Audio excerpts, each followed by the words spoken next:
Is passive investing costing you more than you think? Active ETFs aim to beat the benchmark, while passive ETFs just settle for them. Embrace an active strategy that helps you build stronger portfolios. Invest with a global leader in active fixed income ETFs with JP Morgan Asset Management. Visit jpmorgan.com/getactive to learn more. JP Morgan Asset Management is the brand name for the asset management business of JP Morgan Chase & Co. and its affiliates worldwide. This communication is issued by JP Morgan Distribution Services Incorporated, member of FINRA. Hiscox Small Business Insurance knows there is no business like your business. Across America, over 600,000 small businesses, from accountants and architects to photographers and yoga instructors, look to Hiscox Insurance for protection. Find flexible coverage that adapts to the needs of your small business with a fast, easy online quote at hiscox.com. That's HISCOX.com. There's no business like small business. Hiscox Small Business Insurance. So, have you heard the story about the prescription plan with savings automatically built in? It's where a family of any size can feel confident the cost of their medication won't hold them back. Go to cmk.co/stories to learn how CVS Caremark helps members save just by being members. That's cmk.co/STORIES. Bloomberg Audio Studios. Podcasts, radio, news. This is Bloomberg Daybreak Weekend, our global look at the top stories in the coming week from our Daybreak anchors all around the world. Straight ahead on the program, we look ahead to earnings from IT hardware giant Dell and retail ahead of the Thanksgiving holiday. I'm Nathan Hager in Washington. I'm Caroline Hepker here in London, where we're looking ahead to the UK's highly anticipated autumn budget. I'm Doug Krisner, looking at why China's economy continues to struggle. That's all straight ahead on Bloomberg Daybreak Weekend.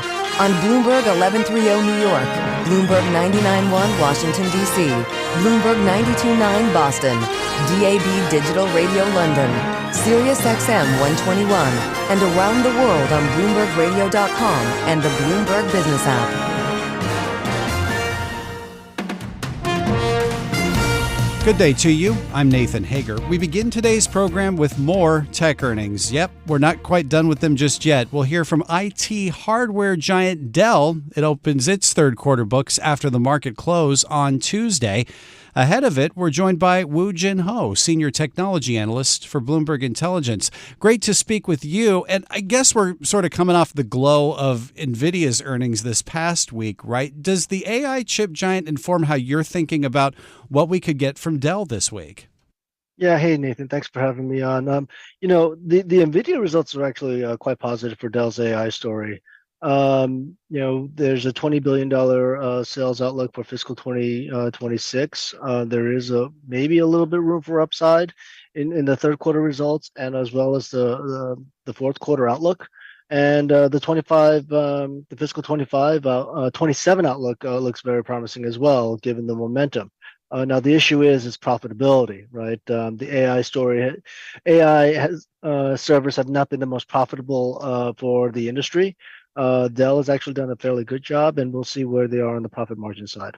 Well, does that tell you then that we could see the AI data center business for Dell overshadow its more traditional PC business? Well, look, that's going to be one of the data points that investors are going to be pointing to. There's actually a lot of controversy on Dell heading into the print for the traditional businesses. Memory pricing has come in focus. The DRAM chips that goes into your PCs as well as the servers, that's been up 300% over the last month or so.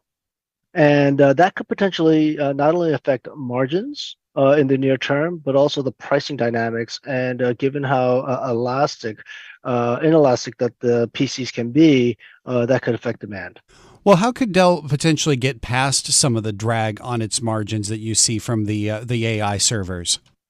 Yeah, it's really tough to say. It's probably going to be very, very tough. And they actually did a good job at their recent analyst day on keeping their guidance on AI server margins low. They've guided to mid to high single digit AI server margin, which is a very sobering outlook.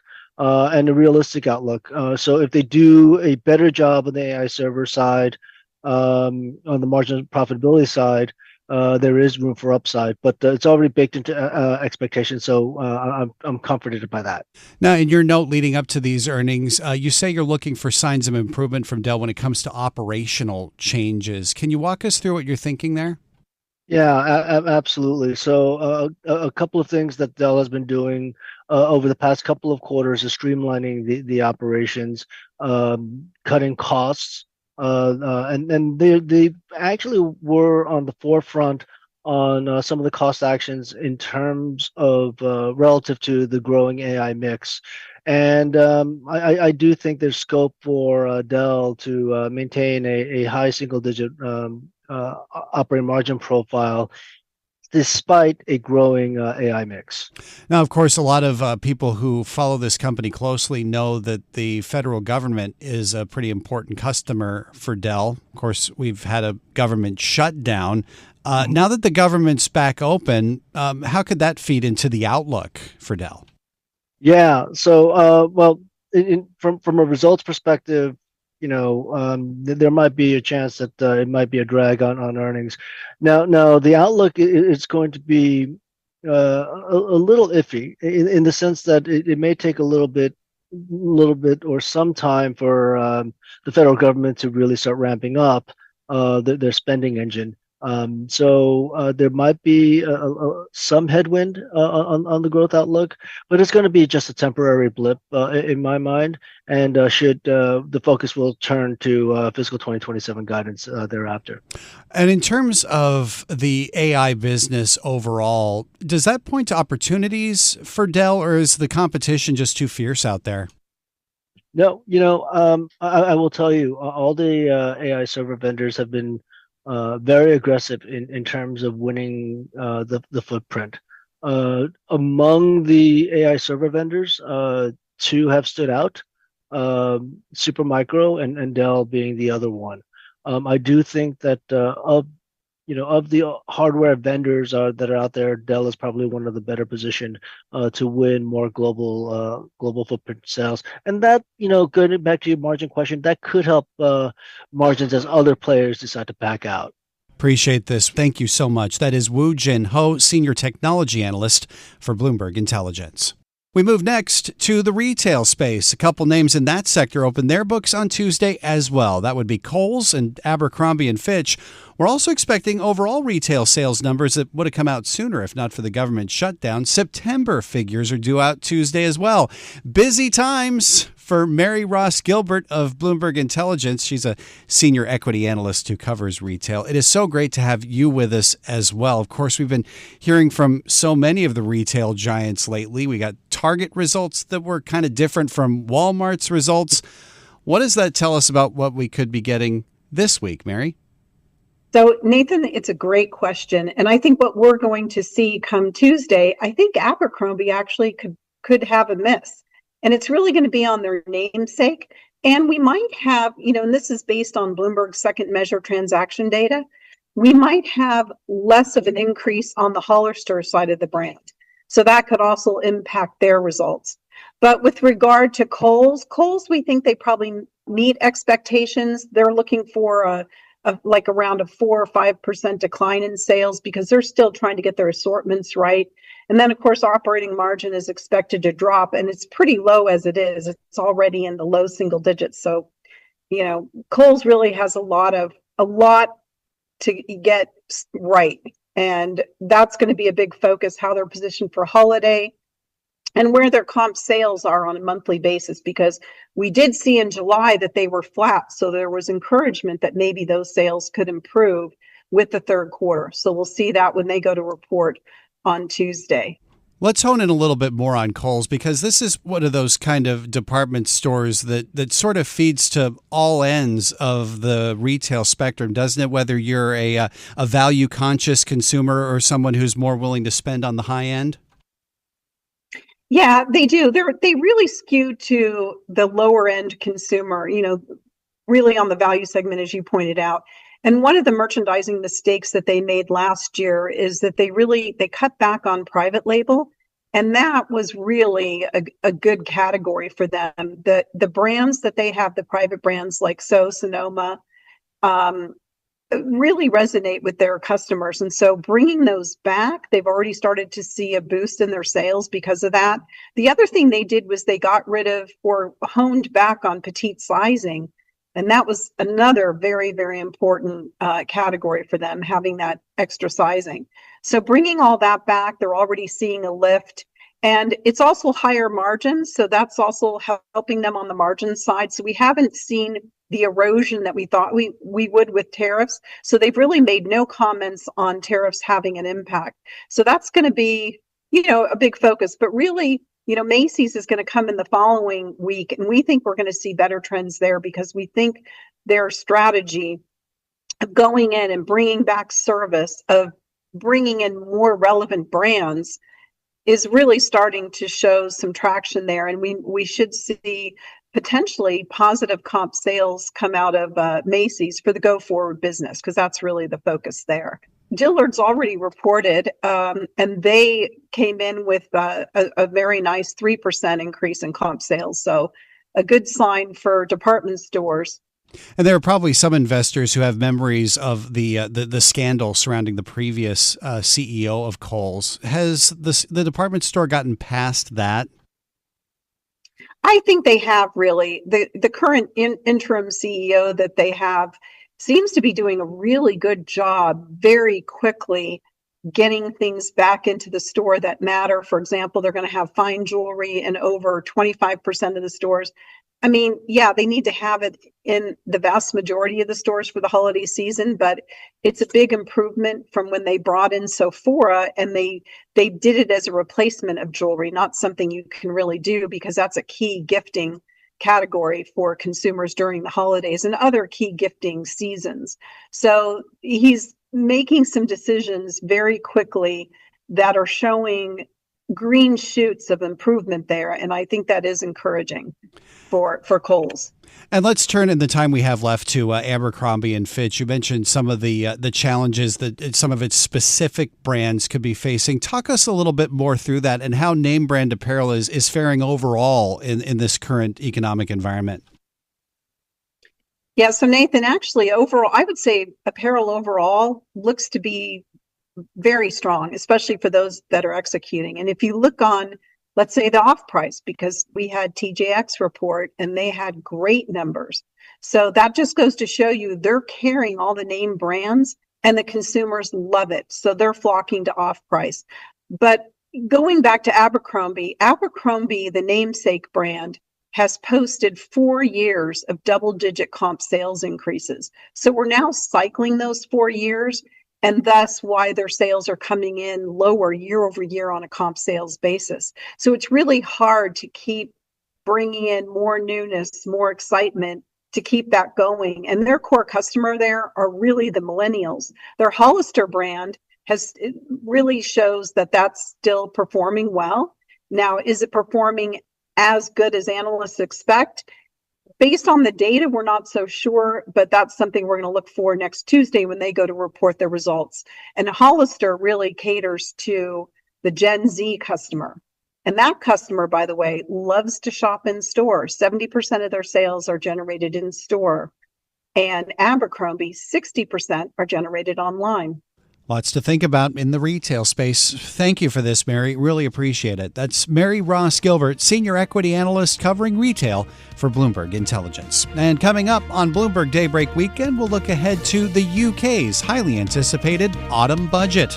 I'm Nathan Hager, and this is Bloomberg.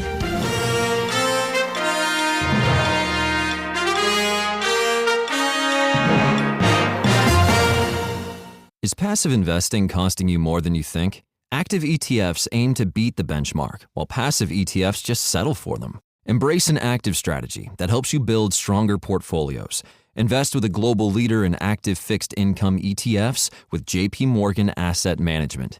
Visit jpmorgan.com/getactive to learn more. JP Morgan Asset Management is the brand name for the asset management business of JP Morgan Chase & Co. and its affiliates worldwide. This communication is issued by JP Morgan Distribution Services Incorporated, member of FINRA. Support for the show comes from Public.com. You're thoughtful about where your money goes. You've got your core holdings, some recurring crypto buys, maybe even a few strategic option plays on the side. The point is, you're engaged with your investments, and Public gets that. That's why they built an investing platform for those who take it seriously.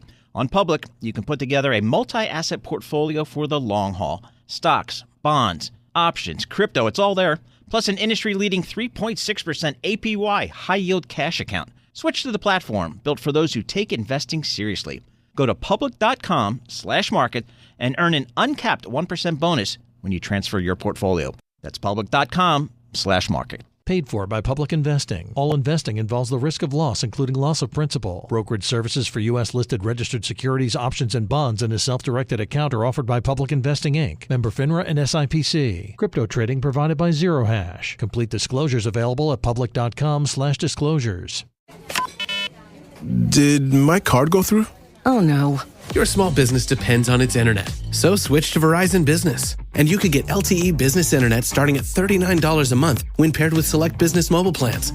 That's unlimited data for unlimited business. There we go.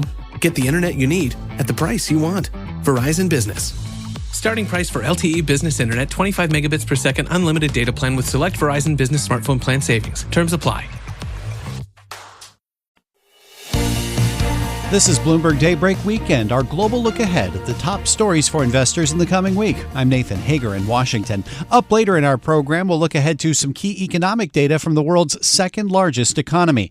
But first, in a few days' time, UK Chancellor Rachel Reeves will deliver an autumn budget, which she hopes to lessen the debt burden plaguing the country's finances. The announcements become one of the most hotly debated fiscal events of the year among investors, economists, and business leaders. But will Reeves be able to balance party, politics, and prudence?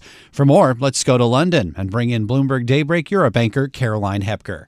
Nathan, the Labour government has endured a volatile period of pre-budget U-turns and a political crisis in recent weeks. Yet one constant has been the Chancellor's indication that she plans to give herself more breathing space against her own fiscal rules. However, with an income tax hike appearing to be dropped and Reeves favouring multiple smaller tax increases instead, investors and economists are sceptical about how she can make the numbers add up. Now traders are bracing for volatility as the deadline to share her economic plans for the country looms large. The cost of one-week options, which now spans the upcoming fiscal event, have climbed to multi-month highs for major sterling pairs, this in recent days, as traders pay to protect themselves against potential swings in the pound. According to Bloomberg strategists, the waters have also been muddied ahead of the announcement. There are worries that the government could wrong-foot the markets. Reeves's bid to increase the fiscal headroom comes against the backdrop of a significant deterioration in the public finances since her last economic statement back in the spring. She left herself a slim £9.9 billion margin against her spending rules, a buffer near historic lows. Now, the latest forecasts from the Office for Budget Responsibility show that her position has worsened by about £20 billion since then, driven lower by a productivity downgrade and those policy U-turns I mentioned. That's as the FTSE 100 had its worst run since August in the lead up to the budget, amidst worries about AI being a bubble and signs of corporate pain, with the somewhat erratic data in the UK showing unemployment rising. It all does raise the bar for the Chancellor as she tries to navigate Britain's finances without spooking investors or exacerbating the flight of global capital. Kamekshaya Trivedi, Chief FX and Emerging Market Strategist at Goldman Sachs, tells me there are a number of factors at play. Look, I think it's a really interesting juncture for the UK. I think the inflation release, the fact that it has come down alongside some of the weaker labour market data that you had in the last couple of weeks, I think those are important. I mean, there has obviously been a lot of back and forth, a lot of uncertainty around exactly what is and isn't going to be in the budget. I mean, if you take a step back and think about it from a macro standpoint, irrespective of the exact tax and spending decisions that they make, it looks like this is going to be a budget that is, going to be fiscally conservative. Kamakshaya Trivedi, Chief FX and Emerging Market Strategist at Goldman Sachs, speaking there to me and Stephen Cow on Bloomberg Radio. Well, also part of the equation are the political pressures facing the Chancellor, who is attempting to unite what seems like a fragmented parliamentary Labour Party. The delicate balance between investors, voters and MPs is something I've been discussing with Bloomberg's chief UK economist, Dan Hansen, and our UK politics reporter, Joe Mays. Dan, can I start with you just on the economics firstly? There's been some back and forth about just how big of a fiscal hole Rachel Reeves is facing. Can you just give us an update on the latest expectations from the Office for Budget Responsibility and what that means? Sort of reading between the lines of everything we've heard, and particularly from our Bloomberg News colleagues, the number seems to be around £20 billion. The fiscal slippage. Now, that's made up of quite a few things and actually quite a few offsetting things. The biggest reason for the hole is that the OBR, which is the UK's fiscal watchdog, is going to reappraise how quickly it thinks the economy can grow in the medium term, in particular how quickly productivity in the UK economy is likely to rise over the next 5 years. That is the single biggest factor determining the fiscal forecast, the path of productivity growth. So if you change that, you play around with the numbers quite significantly, and we think that could blow a £20 billion hole in of itself in the public finances. Interest rates are a little bit higher. There have been some policy U-turns that probably adds another 10 billion, so that gets you to 30. The reason why you then come back to 20 is that the OBR looks like it'll also take a look at its wage growth forecast, which is quite low compared to other forecasters. And obviously that gets some money back for the Chancellor. So I think a reasonable expectation is something in the region of £20 billion. So that's the economics. What about the politics? We've heard a lot about the political pressure facing the Chancellor as she's preparing for the budget statement. Where is it coming from, Joe? Well, I think the political pressure is really around this question of, can Reeves afford to do a budget that really annoys Labour MPs and the public? And that really is what she is in line to do, because she has to increase taxes, have spending restraints to fill the fiscal hole that Dan just described. And really the question for this budget has been, for me, how aggressively can she fill that hole with things like tax increases? How large can she build her fiscal buffer to give her breathing space for the rest of the Parliament? Now, my sense from the Treasury, about a month ago, was that she was willing to go quite aggressive. She was really willing to build that fiscal headroom up, perhaps up to £20 billion, 25, and really impress markets, show markets that she was a really strong, stable Chancellor, and she hoped she'd be rewarded with lower borrowing costs, and that would help her for the rest of the Parliament. But then we saw this change in the last few weeks where it seemed like, especially with the briefing against Wes Streeting from Number 10 and how that immediately shone a light on the leadership of Keir Starmer and raised questions about how stable he is, which in turn raises questions about how stable Rachel Reeves is, because there's such a partnership there, that it seems like what happened was they realised they couldn't go so aggressive with the tax increases, especially touching the manifesto promises around income tax, national insurance, VAT. So they've rolled it back to a certain extent to ward off some of that threat from Labour MPs. And that's why we've got to this new position where it looks like the manifesto won't necessarily be broken. She will still try and restore her fiscal buffer, perhaps increase it a little bit, but I don't think as much as she might have done before that whole episode. Dan, do her plans add up, though, without major tax hikes, increases to the headline rate of income tax? What was quite strange about what was being briefed is that they were going to do this 2 up, 2 down policy where they'd raise income tax by 2p but cut national insurance by 2p. And it seemed to me that if you're going to break the manifesto, you might as well break it big time and really raise some money, because £6 billion is not a lot of money to raise. So it seemed like, I understand it was there was an attempt to sort of go through that muddy path of not upsetting Labour MPs too much, but it seems like the big revenue raisers are off the table, and that does make it a lot harder to raise the money. You can look at it now and say, well, if I put, capital gains tax, I put that up by 1 percentage point, that currently raises X, well, I could get a little bit more money. But what actually happens is that people look at that and move their money elsewhere, and the tax base is very mobile. So if you have a lot of small measures with that risk attached, you end up in a world where you struggle to raise you potentially, I should say, struggle to raise the money. There's just a lot more uncertainty. There's a sort of backloaded, in sort of the parlance, the backloaded element to it, which isn't what markets like to see. They not like an upfront down payment when it comes to a fiscal adjustment.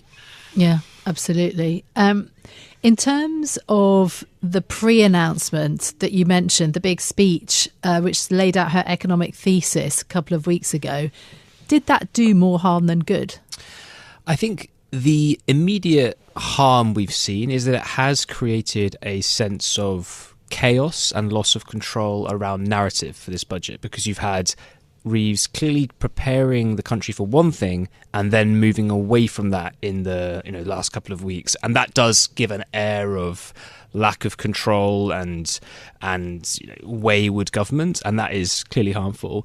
But I think that the kind of counterbalancing point is that she did nevertheless prepare in the minds of voters the idea that the manifesto could be broken, and now it's likely we're heading for a budget where it isn't broken. And so you can see why the ultimate outcome is a kind of net positive for Reeves, in that she can say, I haven't broken the manifesto, and we still have stable public finances because everything I've announced, and we've kept our promises. So I think ultimately it's landed in a place that isn't awful for Reeves. Yes. And you can see why she did it, in that they know the OBR productivity downgrade that Dan just described is very hard to explain. And if Reeves hadn't done that, it would have been lost pretty much entirely on budget day and in the post-budget coverage, where all of the newspaper headlines would have been about the tax increases. So I think Reeves wanted to get out there first and make her case in a moment where the public were focusing on that rather than the tax rises. Dan, just if we look forward to the next few days, is there a particular announcement which could spook markets, or which would spook markets the most? I mean, that's hard to... Any particular one is hard to put nailed down. I mean, the thing that markets don't want to hear anything about is something that increases inflation. So any sense that a policy, the policies aren't, or the set of policies, I should say, aren't particularly disinflationary, that's going to be a big warning sign for markets, and you're likely going to get a negative reaction. I think the other thing, going to Joe's point, it's very hard to know exactly what the market expects in terms of building the headroom against the fiscal rules. But, if she only adds 5 billion to the headroom, it's not really, it's nothing really. So yes. I still think there's possibly a rabbit out the hat, whereby originally the plan was to build 25 billion pounds of headroom using that income tax rise. Now maybe it'll be closer to 20. Because I think they're, going to Joe's point about the politics of this and what's the best path for Reeves, if there is a strong negative market reaction, that's going to be a problem for her as well. So, there's that side of it as well that she's trying to balance, as well as the politics. My thanks to both of you for joining me. That is our Chief UK Economist, Dan Hanson, and our UK politics reporter, Joe Mays. I'm Caroline Hepker here in London. You can catch us every weekday morning for Bloomberg Daybreak Europe, beginning at 6 a.m. in London. That's 1 a.m. on Wall Street. Nathan. Thanks, Caroline. And coming up on Bloomberg Daybreak Weekend, we'll look ahead to official PMI figures in China. I'm Nathan Hager, and this is Bloomberg.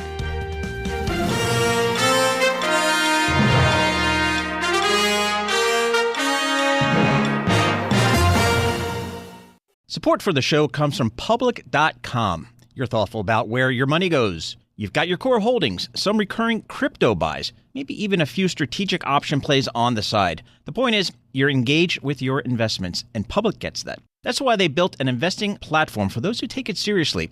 On Public, you can put together a multi-asset portfolio for the long haul. Stocks, bonds, options, crypto, it's all there. Plus an industry-leading 3.6% APY high-yield cash account. Switch to the platform built for those who take investing seriously. Go to public.com/market and earn an uncapped 1% bonus when you transfer your portfolio. That's public.com/market. Paid for by Public Investing. All investing involves the risk of loss, including loss of principal. Brokerage services for U.S. listed registered securities, options, and bonds in a self-directed account are offered by Public Investing, Inc., member FINRA and SIPC. Crypto trading provided by Zero Hash. Complete disclosures available at public.com/disclosures. Did my card go through? Oh no. Your small business depends on its internet. So switch to Verizon Business. And you could get LTE business internet starting at $39 a month when paired with select business mobile plans. That's unlimited data for unlimited business. There we go. Get the internet you need at the price you want. Verizon Business. Starting price for LTE business internet, 25 megabits per second, unlimited data plan with select Verizon Business smartphone plan savings. Terms apply.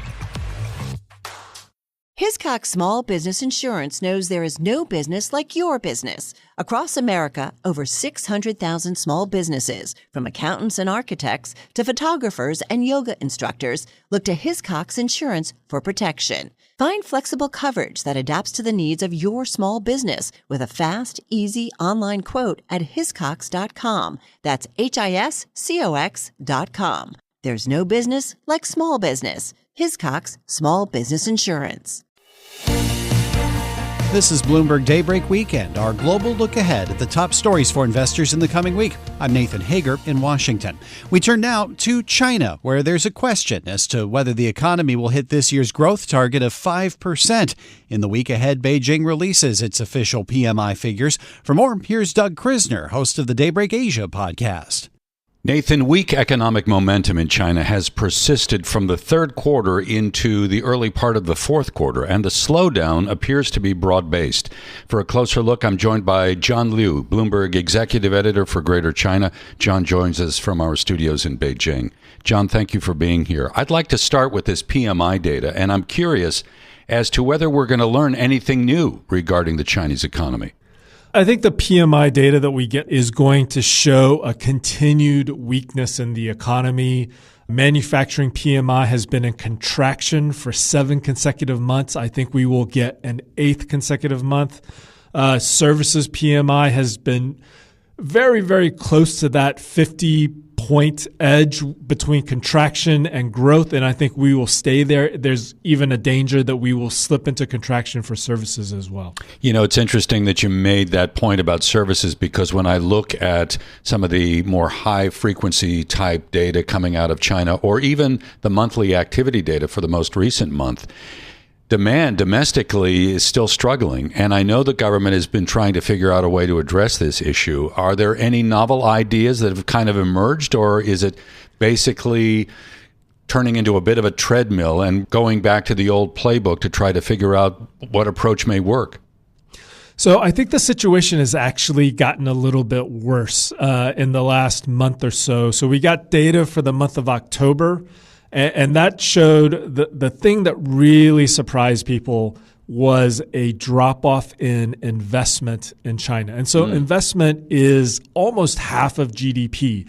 And so we get investment data that's on a year-to-date basis. So when we got the October data, it was for the first 10 months of 2025. So we have to calculate on our own what happened in October. And most economists believe that investment fell 11%, more than 11% in October. That would be the biggest decline since the beginning of COVID back in 2020. Is it a demand issue, or is there a problem with the financial system in China where things are becoming a little clogged?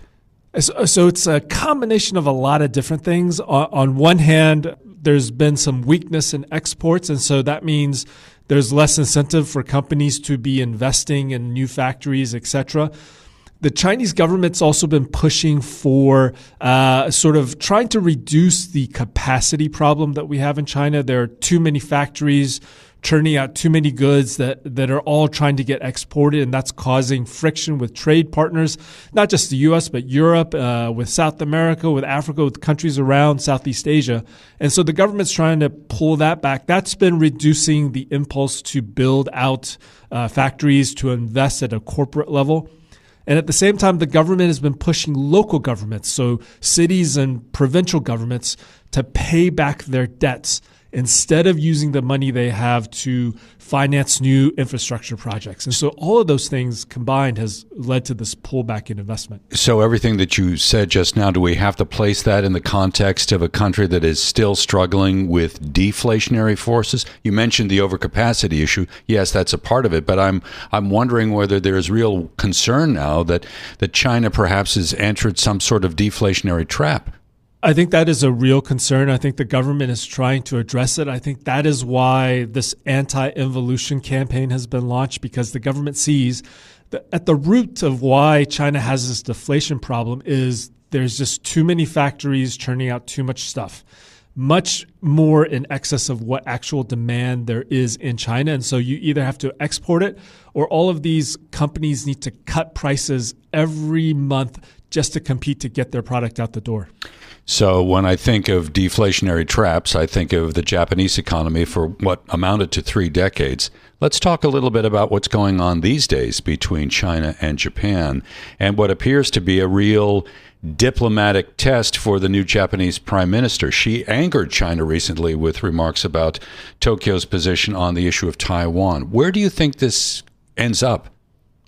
So the comment by the new Japanese prime minister really touched on a red line for the Chinese government, which has for since a civil war in the middle of last century claimed Taiwan as a part of China. And so when she said that, when she sort of suggested that Japan might intervene in a potential conflict, that really set off a firestorm here in Beijing.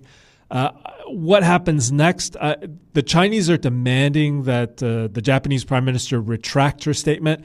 And obviously, the Japanese government is going to be extremely reluctant to do that. And so we're sort of at an impasse at the moment. We've just had a delegation from Japan travel to Beijing for talks that have essentially yielded nothing. And so going forward, I think you will see more pressure from Beijing. They've been advising tourists not to go to Japan.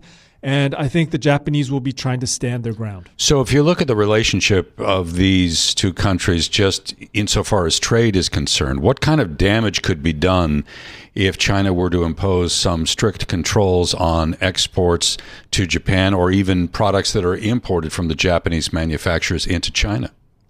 So China is Japan's largest trading partner. It is a giant market for, as you said, a lot of this equipment and supplies that come into China, get put into various different electronics and other products, and are either exported to overseas markets or sold within China itself. And so there is a potential for companies like Honda and Toyota and Nissan to lose share in a very important market for them.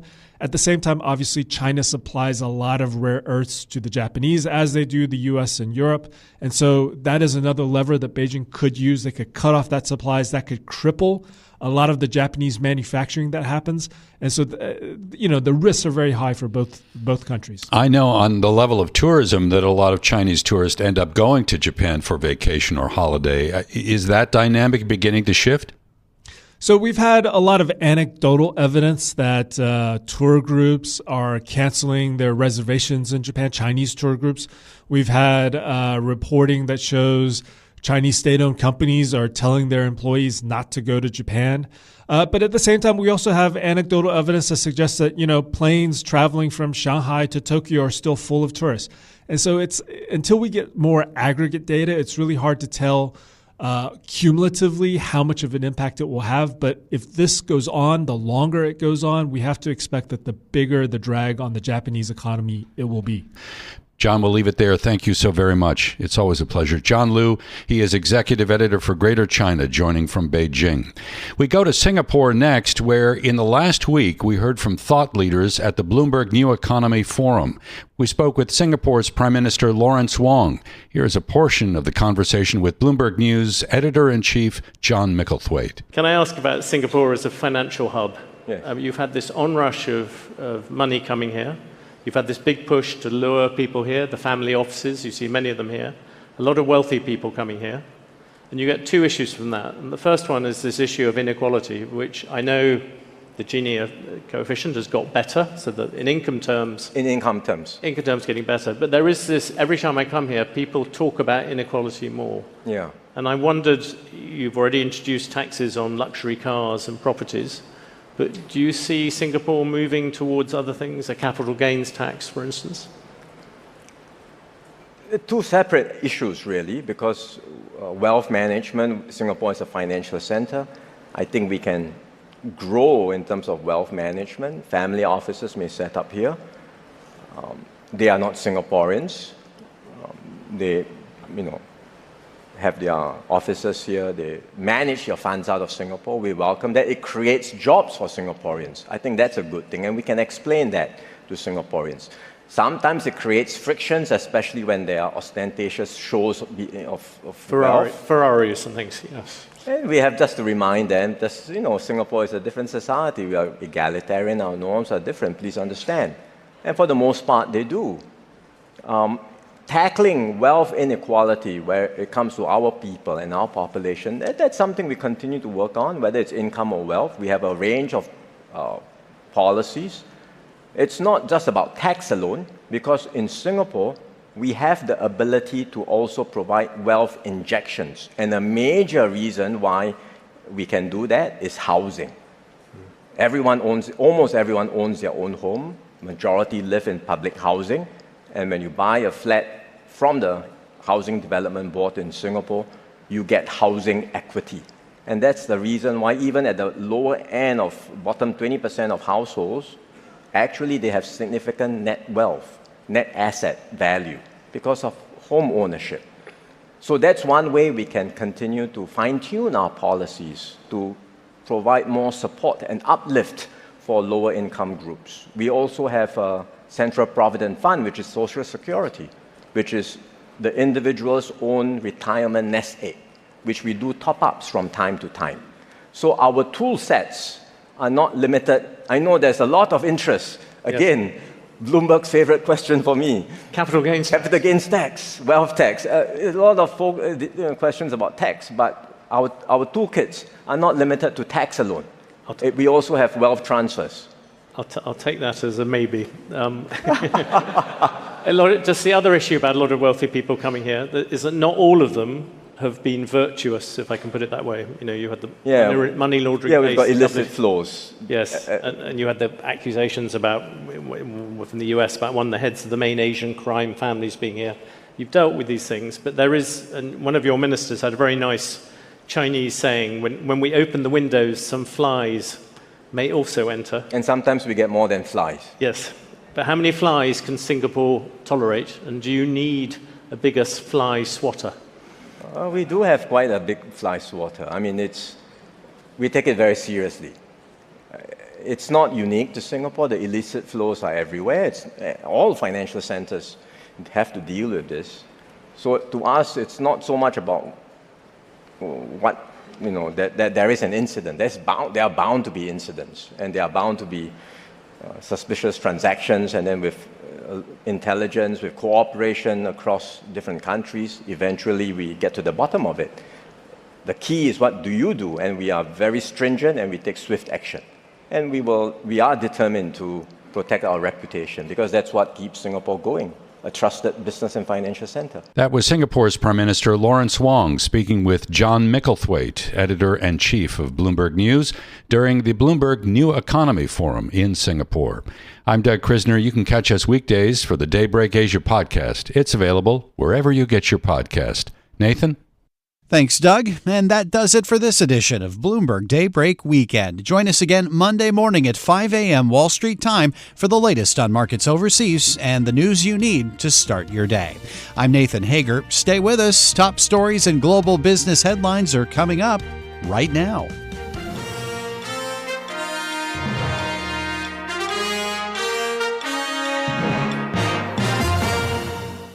Hiscox Small Business Insurance knows there is no business like your business. Across America, over 600,000 small businesses, from accountants and architects to photographers and yoga instructors, look to Hiscox Insurance for protection. Find flexible coverage that adapts to the needs of your small business with a fast, easy online quote at hiscox.com. That's HISCOX.com.